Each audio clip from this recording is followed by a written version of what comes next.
Bienvenue sur Afro Info 243. Des partout où vous nous suivez à travers le monde, nous sommes en République démocratique du Congo.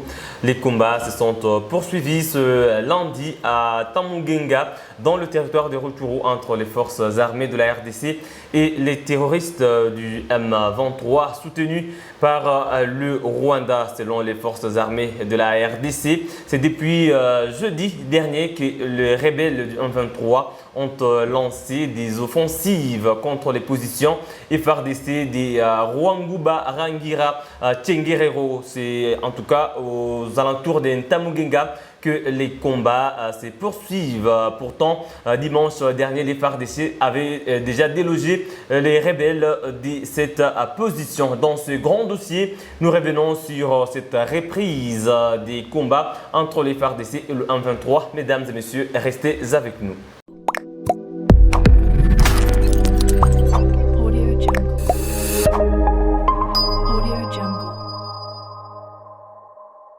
Nous recevons M. Akilimali Saleh, qui est journaliste spécialiste des questions sécuritaires dans la région des Grands Lacs. Bonjour Saleh et bienvenue. Bonjour Jospin, bonjour à tous vos téléspectateurs. Voilà, nous commençons par cette reprise des hostilités jeudi dernier par le M23.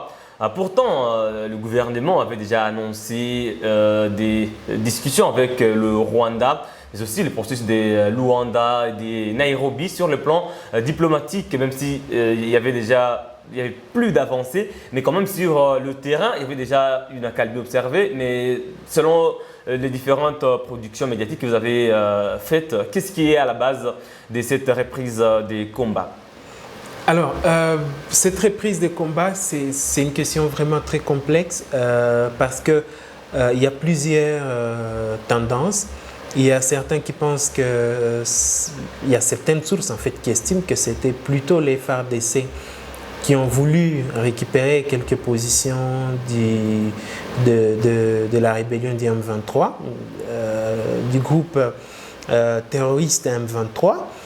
Il y a d'autres qui soutiennent l'idée que c'était plutôt le M23 qui, après des propos de Patrick Mouya, le porte-parole du gouvernement de la République démocratique du Congo, qui alors ils veulent montrer leur force et dire qu'ils veulent en fait imposer, ils veulent terroriser en fait le gouvernement congolais et leur dire qu'ils doivent partir sur un processus comme celui de Nairobi par exemple et dialoguer avec eux.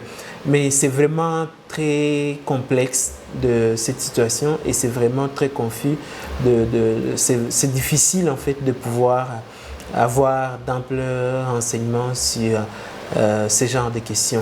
Mais selon les forces armées de la RDC, il y a des bombes rwandaises qui ont été larguées sur des populations, des habitations également. Il y a eu un mort et au moins 5 blessés côté civil selon le bilan officiel jusque-là. Plusieurs déplacements des populations observées. C'est encore une crise humanitaire qui vient s'ajouter à celle déjà qui existait.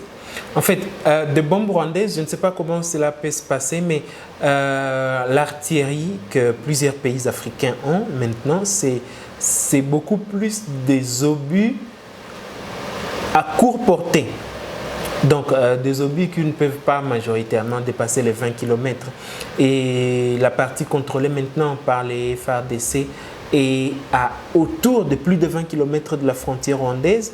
Donc, on va parler des bombes rwandaises parce que le gouvernement congolais et l'opinion congolaise, en fait, identifient il n'y a pas de différence entre le mouvement M23 et les forces armées rwandaises.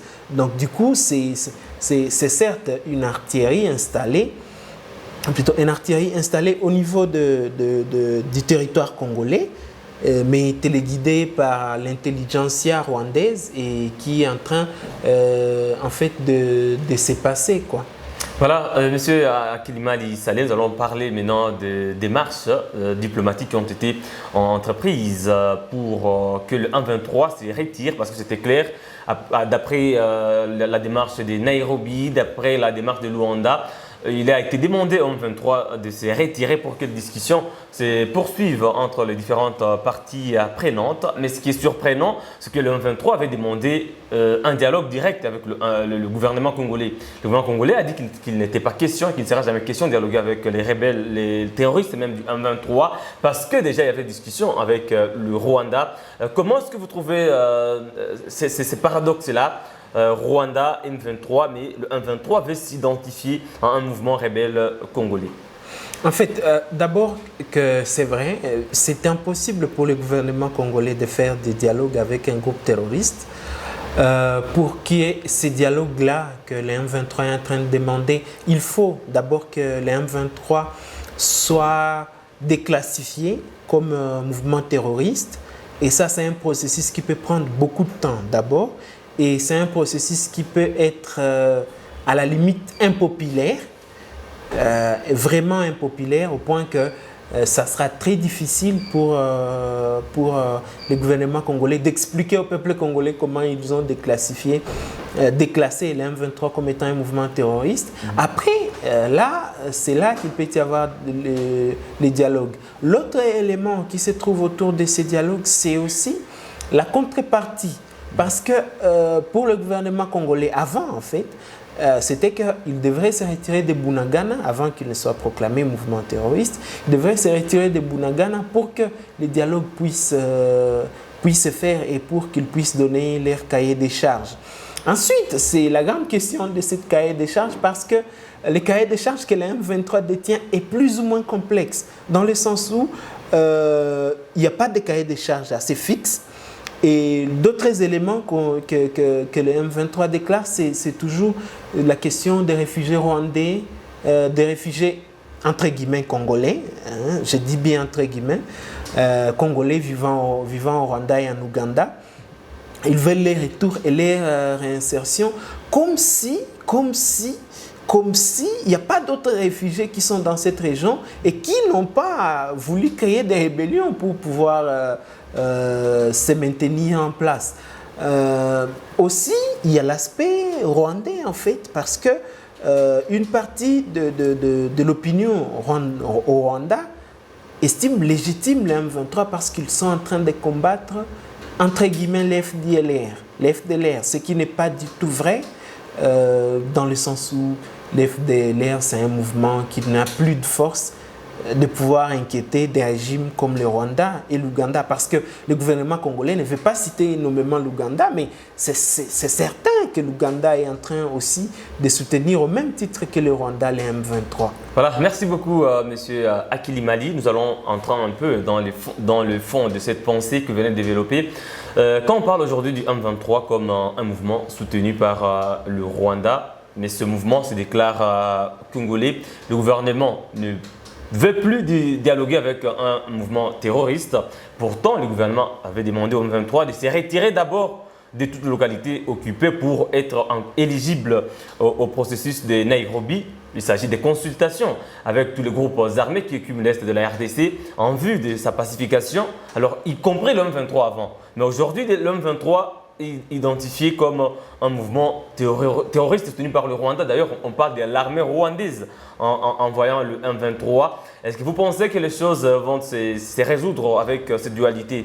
Si le M23 se sent frustré par rapport au dialogue que le gouvernement congolais veut entretenir avec le Rwanda, et si le Rwanda jusque-là accepte de participer au processus comme celui de Luanda, et ce n'est pas implicitement accepté que c'est lui qui soutient le Rwanda, le M23. Pourtant, le M23 veut aller dialoguer avec le gouvernement congolais comme un mouvement rebelle, un groupe armé congolais.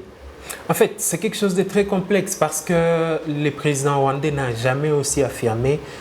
D'ailleurs, à un certain moment, il disait que c'est un problème entre Congolais. Donc, en fait, comment ça se passe? C'est une guerre par procuration.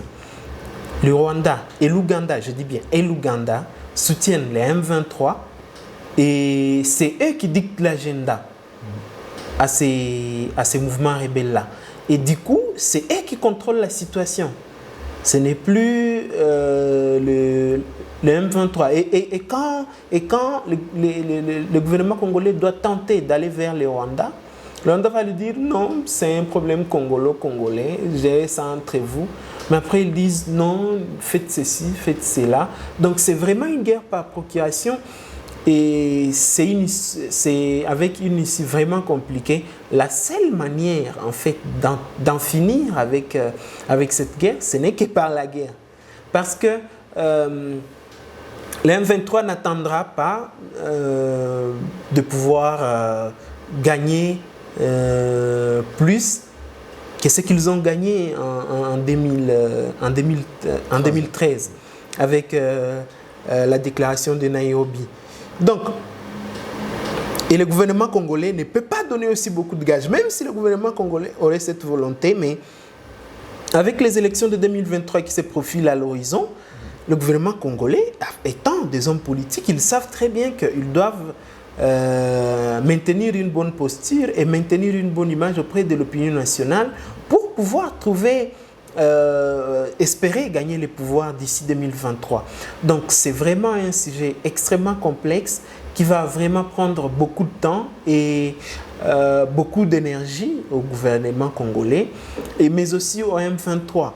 Donc ça sera un grand mouvement de force, mais qui ne se soldera pas par la victoire du M23. Certes que le M23 peut-être contrôlé même jusque dans la ville de Goma, mais le problème c'est que le M23 est identifié comme un mouvement rwandais par une grande partie de l'opinion de la République démocratique du Congo, et c'est en tant que tel que les Congolais sont en train de prendre ça, et quand vous êtes un mouvement et vous n'avez pas de soutien populaire, vous êtes déjà voué à l'échec. Cette guerre peut prendre 2 mois, peut prendre une année, peut prendre 2 ou peut-être 3 ans. Tout dépendra de décisions gouvernementales et de décisions de l'armée congolaise et du M23 aussi.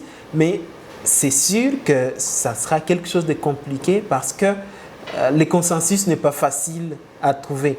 Pour les M23, c'est qu'ils ont des mentors à qui ils doivent rendre des comptes, donc ils doivent être intransigeants.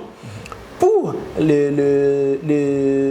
le gouvernement congolais, c'est qu'ils ont une population de près de 100 millions d'habitants qui sont en train de voir ce qu'ils vont prendre comme décision, si ça sera au profit ou à l'échec de la République.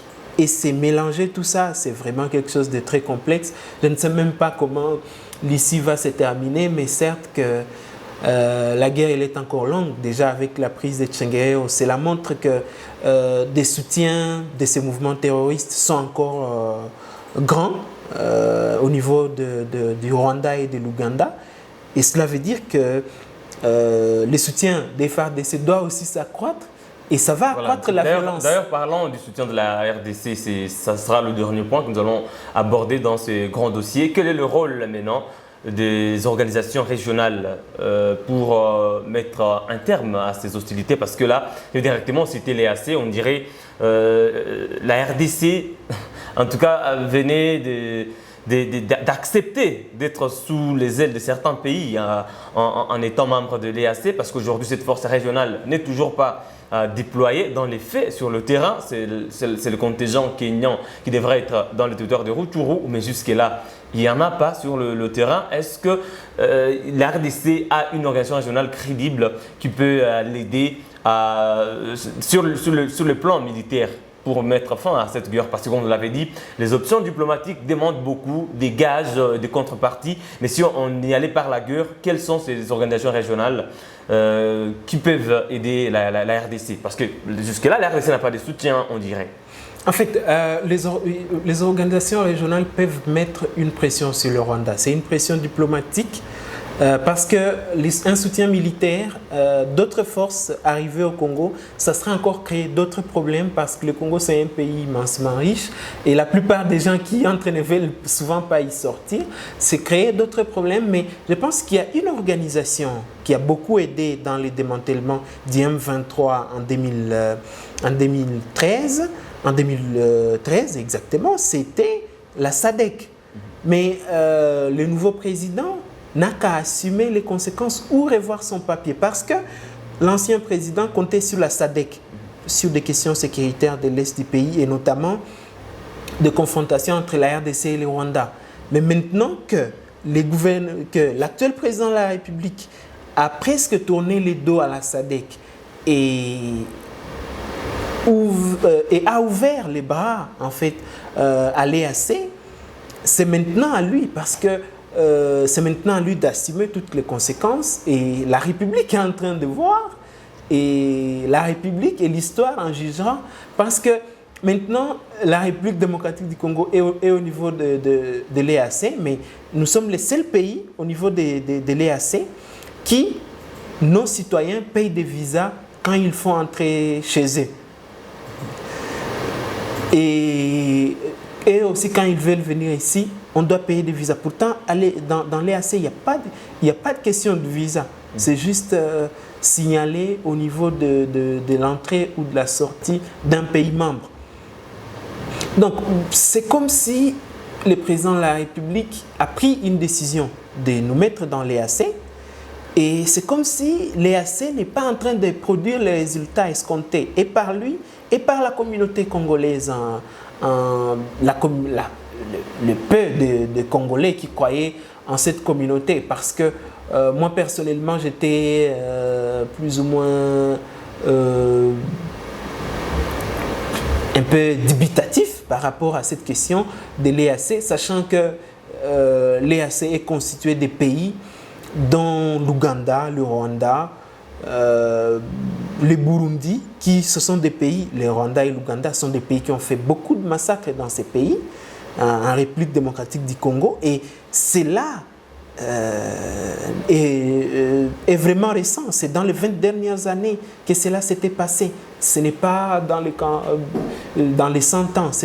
Donc, il y a des gens qui ont été victimes de ces atrocités-là, qui sont encore en vie et qui devront voir ces mêmes armées en train de venir et en disant pour aider à rétablir la sécurité. Donc, c'est au président de la République qui a effectué ces choix, d'analyser ses choix, de prendre toutes les conséquences et de poursuivre, parce que c'est à lui qu'on a donné les clés de la République et on l'a nommé garant de la nation, et c'est à lui de pouvoir mettre de côté la rébellion du M23. Merci beaucoup, monsieur Akilimali Saleh. Je rappelle que vous êtes journaliste, spécialiste des questions des pieds de sécurité dans la région des Grands Lacs. C'était un plaisir de vous recevoir.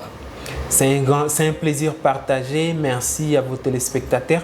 Merci surtout de m'avoir invité. Merci beaucoup. Je vous rappelle, mesdames et messieurs, que les forces armées de la République démocratique du Congo, à travers un communiqué, ont précisé que c'est pour éviter des dégâts collatéraux, notamment à Tamugenga, une zone habitée, qu'elles ont un peu essayé un peu de reculer, mais les FARDC fixent encore le M23 sur le terrain et rassurent qu'il reste déterminé pour que toutes ces zones soient conquises. En tout cas, ce sont les informations dont nous disposons à présent. Donc, s'il y a une évolution sur le terrain, nous reviendrons vers vous pour vous donner d'amples détails. C'est par là que nous mettons un terme à ce grand dossier sur Afro Info 243. Merci d'avoir suivi du début à la fin. On se fixe un nouveau rendez-vous d'actualité. Abonnez-vous dès maintenant si vous ne l'avez pas encore fait. Il suffit de cliquer sur s'abonner, activer la cloche des notifications pour rester au parfum de l'actualité de l'Est de la RDC. Partagez la vidéo. Laissez-nous également un j'aime. À très bientôt pour une autre livraison.